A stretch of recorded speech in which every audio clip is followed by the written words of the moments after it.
Bismillah, pertama Syekh mengajak kita semua untuk sama-sama kita bersyukur. Kita bersyukur kepada Allah yang telah menjadikan kita bagian dari umat Nabi Muhammad Sallallahu Alaihi Wasallam, dan karena Allah mulalah kita menjadi bagian umat Muslim. Dan kita juga bersyukur karena kita diberikan kesempatan untuk mengunjungi kota Bima ini. Kalau Syekh sendiri itu sudah 30 kota di Indonesia yang beliau kunjungi, dan untuk Bima ini pertama kalinya.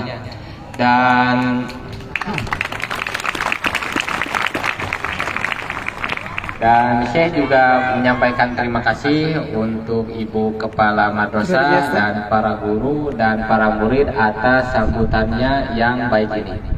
وكون هذه هي الزيارة الأولى إلى بيما، فأنا وجدت من شعب بيما وأهل بيما محبتهم لأهل فلسطين ونصرتهم الكبيرة لبيت المقدس والمسجد الأقصى المبارك.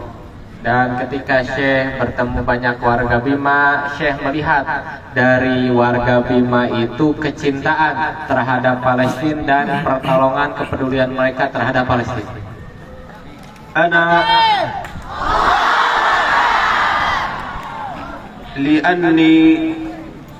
لأني أنظر الطلاب والطالبات يجلسون في الحر وحر الشمس. إن شاء الله لا نطيل عليكم، إن شاء الله تركزوا معنا. Jadi insya Allah kita persingkat kajiannya karena kalian di bawah terik matahari. Jadi dengarkan yang singkat ini baik-baik ya. أولا نبدأ السؤال: بيت المقدس وفلسطين هي ملك لأهل فلسطين أم ملك للمسلمين جميعا؟ Nah, pertama saya ingin bertanya, Baitul Maqdis, alhamdulillah, Baitul Maqdis itu milik warga Palestina saja atau milik umat Muslim semuanya? الحمد لله. إذا موضوعنا المسجد الأقصى أمانة المسلمين. Nah, maka judul ceramah kita pada kali ini adalah Al-Aqsa Amanah Muslimin. أولا الله تبارك وتعالى قد عظم المسجد الأقصى المبارك كما عظم المسجد الحرام والمسجد النبوي. Nah, pertama kita tahu bahwasanya Allah Subhanahu wa taala telah menaruh kemuliaan khusus di Masjidil Aqsa yang mulia sebagaimana kemuliaan Masjidil Haram dan sebagaimana kemuliaan Masjid Nabawi. طبعا أنا لماذا وقفت في الشمس حتى أكون مثلكم كلنا نكون تحت الشمس. Jadi kenapa Syekh ingin maju untuk berada di bawah terik matahari biar sama seperti kalian? خلاص sama-sama.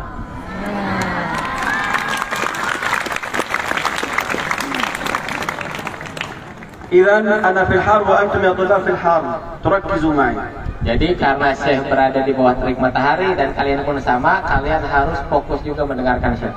الله تبارك وتعالى عظم المسجد الأقصى المبارك، ومن تعظيمه للمسجد الأقصى المبارك أن الله تبارك وتعالى جعله القبلة الأولى للمسلمين. Jadi Allah Subhanahu wa taala itu mengagungkan Masjidil Aqsa, dan salah satu bukti pengagungan Allah terhadap Masjidil Aqsa adalah Masjidil Aqsa dijadikan kiblat pertama bagi umat muslim.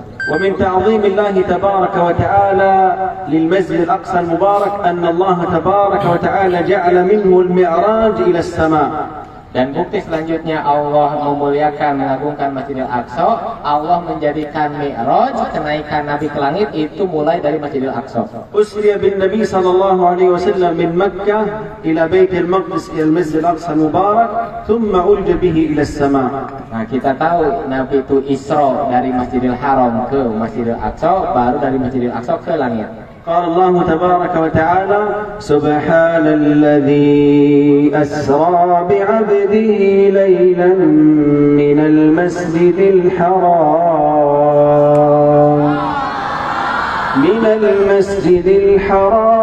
إلى المسجد الأقصى الذي باركنا حوله لنريه من آياتنا إنه هو السميع البصير.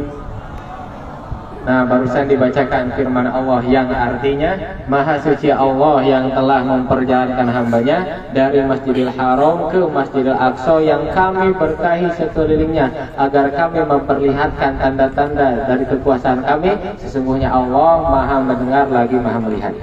هل صعب على الله تبارك وتعالى أن يعرج بالنبي صلى الله عليه وسلم من مكة إلى السماء مباشرة؟ لماذا إلى المسجد الأقصى المبارك؟ Apakah sulit bagi Allah untuk langsung saja menaikkan Nabi dari Masjidil Haram ke langit? Kenapa harus dari Masjidil Haram ke Masjidil Aqsa dulu? Apakah sulit bagi Allah? إذا ما الحكمة من ذلك؟ Maka apa hikmah dari itu? الحكمة من ذلك أن الله تبارك وتعالى أراد أن يربط بين المسجدين. أراد الله تبارك وتعالى أن يربط بين أول قبلة المسلمين المسجد الأقصى المبارك بثاني قبلة للمسلمين الكعبة بيت الله الحرام، وبين أول مسجد وضع في الأرض الكعبة بيت الله الحرام بثاني مسجد وضع في الأرض المسجد الأقصى المبارك. وهذا ربط تعظيم وتشريف من الله سبحانه وتعالى للمسجدين. Jadi hikmah dari hal itu adalah Allah ingin menghubungkan, ingin membangun suatu hubungan di antara dua masjid ini. Kita tahu Masjidil Aqsa adalah kiblat pertama, Masjidil Haram kiblat kedua. Kemudian Masjidil Haram itu adalah masjid yang pertama dibangun di muka bumi, dan Masjidil Aqsa masjid yang kedua dibangun di muka bumi. Maka Allah hubungkan dengan perjalanan ini, Allah ikat dengan ikatan yang mulia dan ikatan yang agung. ومن تعظيم الله تبارك وتعالى للمسجد الأقصى المبارك أن الله تبارك وتعالى جمع الأنبياء كلهم، لم يجمعهم إلا في مكان واحد في المسجد الأقصى المبارك، وقد صلى بهم النبي صلى الله عليه وسلم جميعا بعد المعراج إلى السماء.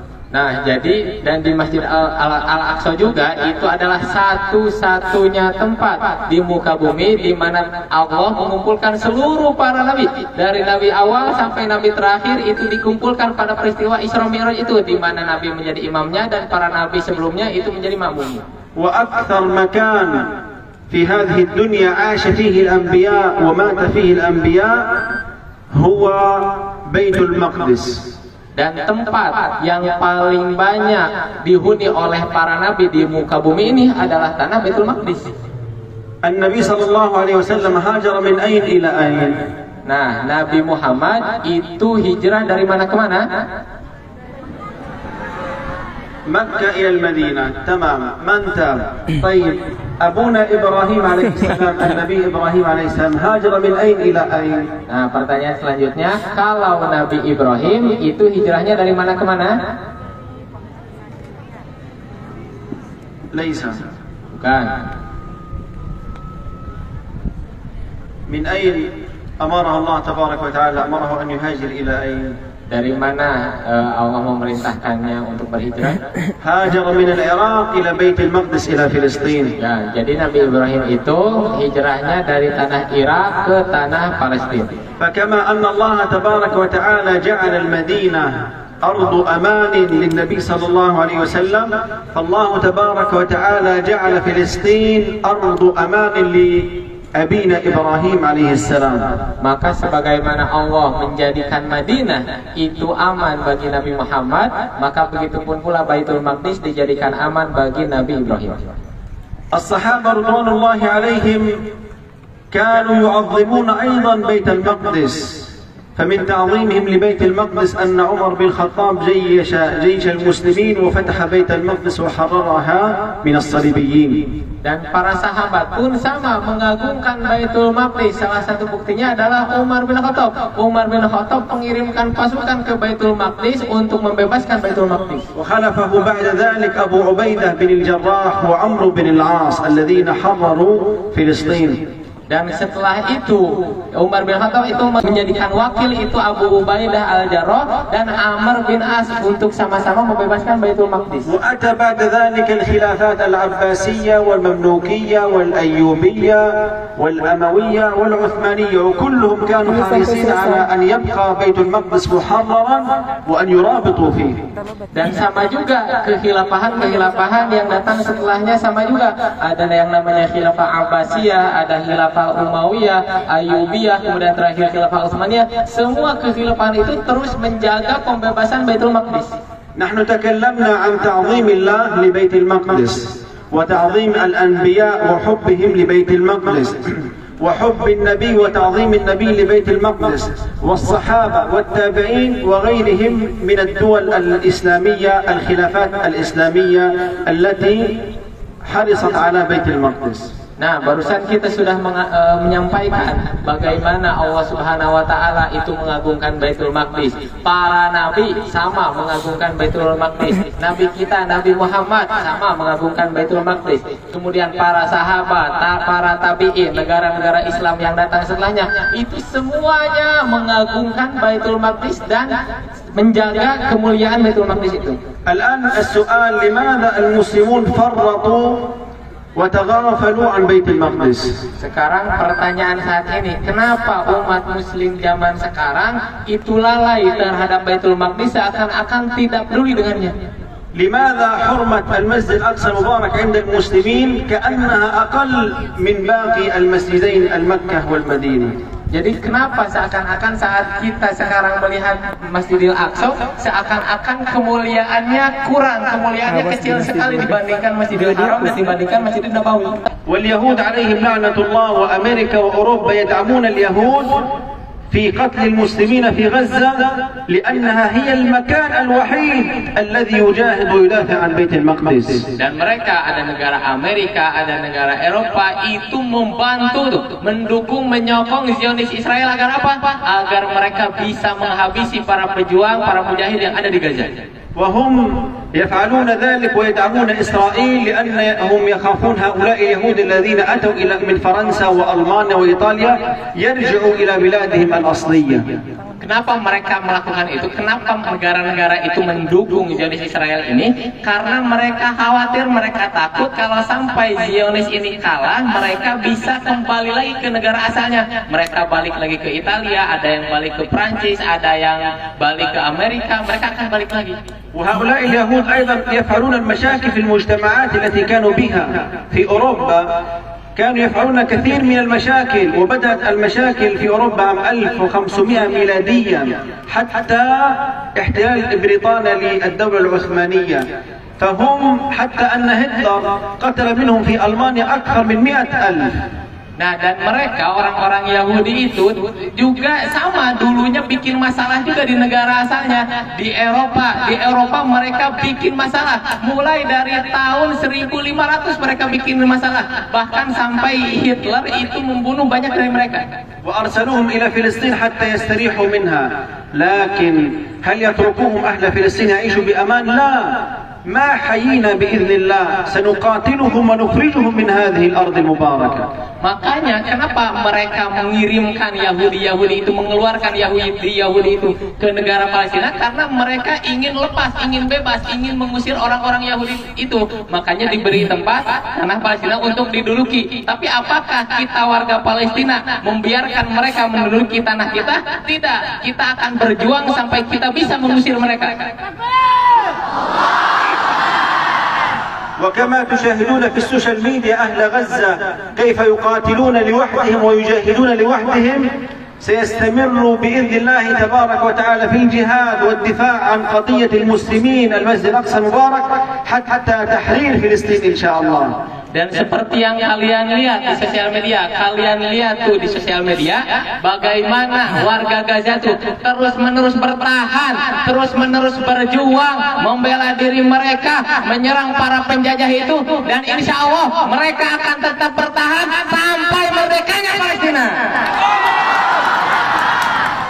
كل احتلال في هذه الدنيا يزول، كما إبلندا زال احتلاله بعد 300 سنة، هذا الاحتلال عمره 75 سنة، سيزول قريبا إن شاء الله.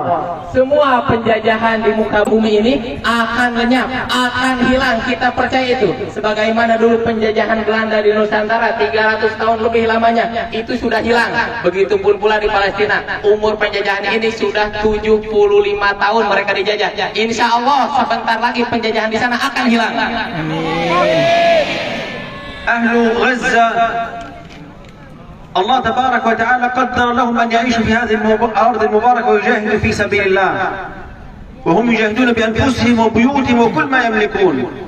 ونحن المسلمين يجب أن يكون لنا واجب اتجاه قضية المسلمين بيت المقدس. Mereka warga Gaza itu sudah ditakdirkan oleh Allah untuk lahir di sana, untuk hidup di sana, untuk berjuang di sana. Mereka apa yang mereka korbankan? Mereka mengorbankan rumah-rumah mereka, mereka mengorbankan nyawa mereka, mereka mengorbankan darah mereka. Maka kita sekarang yang jauh, kita sekarang yang ada di sini harus ada yang kita lakukan untuk mereka.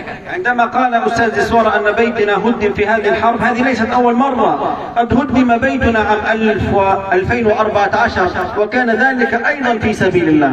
Maka saat saya tadi menyampaikan bahwasanya rumah Syekh itu sudah hancur pada perang kali ini, itu bukan kali pertama. Sebelumnya juga pada tahun 2014 sama juga rumah beliau itu hancur dan semuanya fi sabilillah.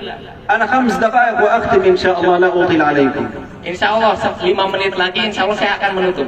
نريد أن نعرف الواجب الأول هو أن نعرف أخبار إخواننا في فلسطين وفي غزة. في كل يوم نقرأ الأخبار ونعرف ما الذي يحصل هناك في بيت المقدس. Nah, pertama yang harus kita lakukan di sini adalah minimal kita tahu, itulah seminimal-minimalnya. Kita dengar kabar mereka, kita tonton kabar mereka, apa yang sedang terjadi di sana. Setiap hari kita tahu apa yang ada terjadi di sana. ثانيا أن ننشر الأخبار عن فلسطين وبيت المقدس كما نستطيع وأكثر مما نستطيع. Maka yang kedua, setelah kita tahu, kita share, kita bagikan kabar yang terjadi di Palestina itu agar semakin banyak orang yang tahu. ثالثا أن نقاطع الطعام والأكل والمشارب والملابس الماركة التي تدعم اليهود عليهم لعنة الله. Maka ketiga yang bisa kita lakukan dari sini adalah memboikot produk-produk yang kita tahu sama-sama produk-produk itu membantu Zionis Israel. أصلا الطعام الذي يدعم اليهود هو ليس طعام صحي. Yang kita tahu yang namanya makanan, kalau ada makanan itu membantu Zionis Israel, itu bukan makanan yang sehat. فقط أن السوشيال ميديا والماركتينج هو الذي يجعله جميل البرجر وهذا الطعام. Jadi hanyalah iklan-iklan saja yang menjadikan seolah-olah itu bagus, padahal itu gak bagus. وأنا أحب الطعام الإنجليزي أكثر من طعامهم.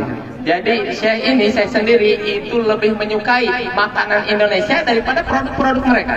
فنهتم ونقاطع بالطعام المحلي ونترك الطعام الذي يخدم اليهود. Jadi udahlah kita mulai sekarang makan minum produk makanan Indonesia aja, gak makan minum produk-produk mereka. ثالثا أن نقدم لهم المساعدة والدعم الذي يعينهم على الجهاد ويعينهم على الصبر والثبات. Kemudian poin selanjutnya yang bisa kita lakukan dari sini adalah kita mengirimkan donasi. Kita berdonasi sebisa kita untuk membantu perjuangan mereka, untuk membantu mereka lebih bersabar. وهذا لا يكون بنية الصدقة فالصدقة للفقراء والمساكين بل يكون بنية الجهاد في سبيل الله. قال الله تبارك وتعالى وجاهدوا في سبيل الله بأموالكم ولم يقل تصدقوا. Dan donasi ini kita tidak niatkan sebagai sodako, karena yang namanya sodako itu dikirimkan untuk fakir miskin. Tapi donasi ini kita niatkan untuk jihad dengan harta, sebagaimana yang difirmankan Allah di dalam Al-Quran, berjihadlah kalian di jalan Allah dengan harta kalian. Dan di sini menggunakan kata wajahidu, berjihadlah, bukan bersedekahlah. والجهاد كما في القرآن الكريم الجهاد بالمال هو أن تخرج أحسن وأفضل ما تملك في هذه الدنيا في سبيل الله. Dan kalau yang namanya jihad dengan harta nih, jihad itu usaha, jihad itu upaya. Makanya kalau kita berjihad dengan harta, kita berupaya, berusaha sebisa mungkin, semaksimal mungkin untuk mempersembahkan yang terbaik yang kita miliki. أهل غزة أغلى ما يملكون أرواحهم قدموها في سبيل الله. نساء غزة أغلى ما يملكون أرواحهم قدموها في سبيل الله. أطفال غزة أغلى ما يملكون في هذه الدنيا أرواحهم قدموها في سبيل الله. Warga Gaza, apa yang paling berharga yang mereka miliki? Nyawa-nyawa mereka, dan mereka sudah korbankan. Wanita-wanita di Gaza sama, yang paling berharga yang mereka miliki itu adalah nyawa-nyawa mereka. Mereka sudah korbankan. Begitupun pula anak-anaknya, yang paling berharga pada mereka adalah nyawa yang mereka sudah korbankan. حتى الآن أكثر من 20,000 شهيد وأكثر من 40,000 مصاب. Dan sampai saat ini, sampai sekarang itu sudah di angka 20.000 lebih orang yang sudah meninggal syahid, dan 40.000 lebih orang itu luka-luka. وكما في علم مقاصد الشريعة عبادة الوقت، الحج له وقته، الصيام له وقته، أيضا هذا الوقت هو وقت الجهاد في سبيل الله، الجهاد بين المسلمين والكافرين اليهود. Maka sebagaimana di dalam ilmu mafasir syariah itu ada namanya ibadatul waqt, ibadah yang cocok dilakukan pada waktu tertentu. Haji ada waktunya, puasa ada waktunya. Nah, kalau waktu sekarang, waktu saat ini, apa ya ibadah yang cocok dilakukan saat ini adalah jihad. فنجاهد بأنفسنا كما أهل غزة يجاهدوا بأنفسهم ونجاهد بأموالنا لنصرة إخواننا المجاهدين. Maka di sini kita berjihad dengan apa yang kita bisa, sebagaimana warga Gaza pun berjihad dengan nyawa-nyawa mereka. أخيرا الدعاء وهو سلاح المؤمن. ندعو الله تبارك وتعالى في كل صلاة أن ينصر إخواننا في فلسطين وأن ينصر إخواننا المجاهدين في غزة. Kemudian poin selanjutnya, poin terakhir adalah doa yang bisa kita lakukan di sini. Maka kita berdoa dalam setiap sholat, dalam setiap kesempatan untuk agar Allah segera menolong warga-warga Palestina sana yang sedang berjuang. أسأل الله تبارك وتعالى كما جمعنا بكم في هذه المدرسة أن يجمعنا ربنا تبارك وتعالى بكم في المسجد الأقصى بعد التحرير إن شاء الله. Dan saya berdoa sebagaimana kita bisa berkumpul di sini sekarang, mudah-mudahan kita dikumpulkan oleh Allah di Masjidil Aqsa setelah merdeka. بارك الله فيكم وجزاكم الله خير الجزاء. Terima kasih, itulah yang bisa kami sampaikan. السلام عليكم ورحمة الله وبركاته.